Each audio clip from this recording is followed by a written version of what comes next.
మీకొకటి తెలుసా? విశ్వామిత్రుడు ఎలా ఋషి అయ్యాడో? విశ్వామిత్రుడు మొదట కౌశికుడనే అహంకారపూరిత రాజు. ఒకసారి వేటకు వెళ్ళినప్పుడు వశిష్ఠ మహర్షి ఆశ్రమానికి చేరుకున్నాడు. వశిష్ఠుడు తన వద్ద ఉన్న కామధేనువు అనే దివ్యగోవు సహాయంతో విశ్వామిత్రుడు మరియు అతని పెద్ద సైన్యానికి అపారమైన ఆతిథ్యమిచ్చాడు.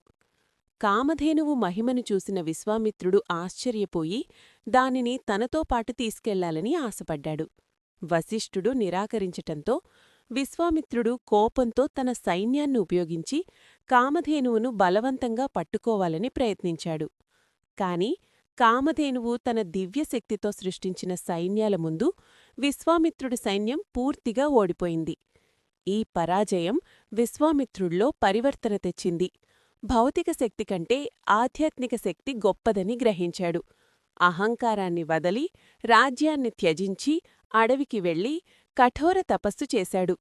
దేవతల పరీక్షలు, కోపం, మోహం వంటి అనేక అడ్డంకులను అధిగమించి చివరకు బ్రహ్మర్షి హోదాను పొందాడు. లోకానికి గాయత్రీ మంత్రాన్ని కూడా అందించాడు. ఈ కథ ద్వారా అహంకారం నాశనానికి దారితీస్తుందని, ఆధ్యాత్మిక శక్తి భౌతిక శక్తిని మించిపోతుందని మరియు కృషి, తపస్సు ద్వారా ఎవ్వరైనా గొప్ప స్థాయికి చేరవచ్చని తెలుసుకోవచ్చు.